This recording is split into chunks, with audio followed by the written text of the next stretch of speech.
Good morning everyone, চলে এসেছি সকালবেলা চা নিয়ে। আজকের ব্লগটা শুরু করছি তোমাদের সাথে আবারও নতুন করে। দুজনে একটু চা খেয়ে নিয়ে ছেলেকে বানিয়ে দিলাম একটু মিল্ক শেক। আজকে চকলেট শেক দিয়েছি আর তোজোকে আলাদা করে খাওয়ানো হয়ে গিয়েছে। আমরা আজকে খাচ্ছি দেখো সকালবেলায় টক দই আর মুড়ি। এই দইটা তো আমি ঘরেই পাতি। আর ওর বাবা বললো শশা দিয়ে টক দই দিয়ে মুড়ি দিয়ে এটাই ব্রেকফাস্ট হবে। আজকে সানডে, আজকে আর কোনো ভারী ব্রেকফাস্ট সেরকম করছি না অতটা, কেননা আজকে ইনভাইট আছে। কোথায় ইনভাইট আছে আমি বলছি তোমাদের। আমার দিদির মেয়ের 9 মাসের স্বাদ আমার দিদি দিচ্ছে, তো সেখানেই যাব আমরা।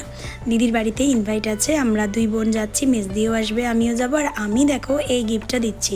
অ্যাকচুয়ালি ওর যখন স্বাদ হয়েছিল তখন 7 মাসের তো একটা গিফট আমার দেওয়া হয়ে গিয়েছিল।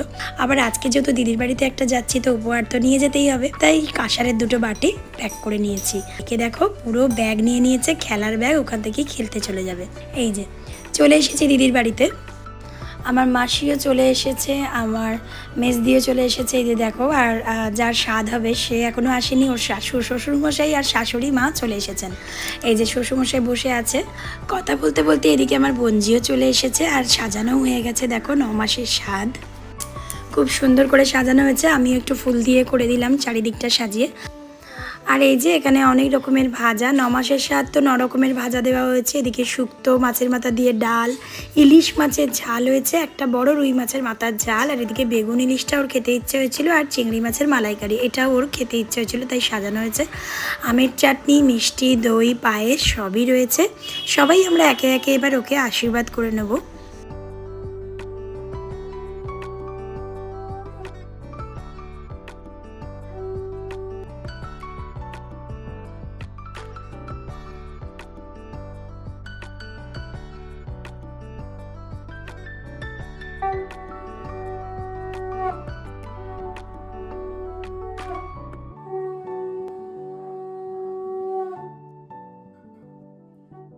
ওকে আশীর্বাদ করছি, আর আমার নিজের দিনগুলোর কথা মনে পড়ে যাচ্ছে। যাই হোক, সব কিছু কমপ্লিট হলো খুবই ভালোভাবে। আর কেকটাও রেডি করা আছে এখানে। আর এই যে দেখো তোজবাবুকে নিয়ে বসে পড়েছে, ওকে একটু পায়েস খাইয়ে দিয়ে ও নিজে এবার খাওয়া দাওয়া শুরু করলো। তারপরে আমরাও এবার সবাই একে একে খেয়ে নেবো। আগে আমি সবাইকে একটু পরিবেশন করে দিচ্ছি। এই একসাথে হওয়ার আনন্দটাই আলাদা, তাই না বলো? যে কোনো অনুষ্ঠানে ছোটো খাটো সবাই মিলে ফ্যামিলি যদি একত্রে একসাথে হই, কতই না আনন্দ লাগে না। এখন শুধু দিন গোনা হচ্ছে ওই পুচকুটা কবে আসবে সেই অপেক্ষায়, তাই না? ও আসার আগে এত কিছু আয়োজন, সত্যি ভগবানের কি সৃষ্টি। যাই হোক, সব কিছু নিয়মই বাঙালিরা বানিয়েছে, মানুষই বানিয়েছে। আমার এই নিয়মগুলো কিন্তু বেশ ভালোই লাগে। তো সবাই মিলে একসাথে খেয়ে নেওয়া হলো দেখো। এরপর আমিও নিয়ে পড়েছি বসে। আর এই যে অবশ্যই তোমাদের আজকে রেসিপিটা যখন দেখাতে পারছি না কোনোটারই, তাই রান্নাগুলোই দেখালাম। প্রথমেই শাক ভাজা দিয়ে খেয়েছি, আর ডালটা দেখাতে ভুলে গিয়েছিলাম। আর এটা হলো ইলিশ সর্ষে আর চিংড়ি মাছের মালাইকারি। খুবই ভালো হয়েছিল রান্নাগুলো, সবই খুব টেস্টি হয়েছিল। আর আমের চাটনিটা তো অসাধারণ হয়েছিল। এরপর আবার আমরা একটুখানি বিকেলবেলায় দেখো এই যে আইসক্রিম নিয়ে বসে পড়েছি। দিদির ছেলে আইসক্রিম এনে দিয়েছে, সবাই হাতে একটা করে আইসক্রিম। আমরা মেয়েরা মিলে সবাই আইসক্রিম খাচ্ছি। ওদিকে আমার বড় ছেলেটা মাঠে খেলতে গিয়েছে, ওকে আবার সন্ধ্যাবেলায় পরে আনা হবে। আর এই দেখো দিদির ছেলেকে বলছি তুই খাবি, ও বলছে না আমি চকলেট আইসক্রিম খাই না। আর তোজবাবু তো খুব খুশি আইসক্রিম খেয়ে। আর এদিকে এতগুলো বিস্কুটের প্যাকেট কিসের জন্য আমি জিজ্ঞাসা করাতে দিদির ছেলে বলল আমাদের বাড়ির বাইরে কিছু কুকুর থাকে যাদেরকে ওরা এইভাবেই খেতে দেয়।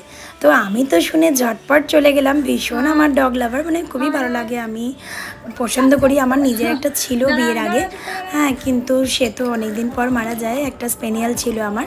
যাই হোক, এই দেখো এই বাইরের ডগিগুলোকে আমি একটু বিস্কুট দিচ্ছি, আমার সঙ্গে তোজসোনাও বিস্কিট দিতে শুরু করে দিয়েছি। হ্যাঁ, ওরা তো অপেক্ষায় ছিল কখন দেবো। এরপর চলে এলাম ওপরের রুমে, অনেকক্ষণ আমি আসিনি। তো সবাই একসাথে বসে আছে, বোনজি, ওর শাশুড়ি, দিদি, এই দেখো সবাই একসাথে বসে আছে, আমরা নিচে ছিলাম। আর এদিকে দিদির ছেলের বার্থডেটা কদিন আগে গেছে, তো ওর জন্য কিছু ব্যবস্থা করা হয়েছে।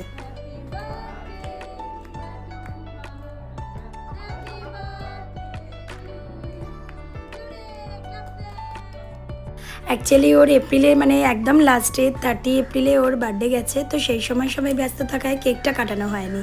তো সেই কারণে দেখো কেক কাটাটা আজকেই হয়ে গেল।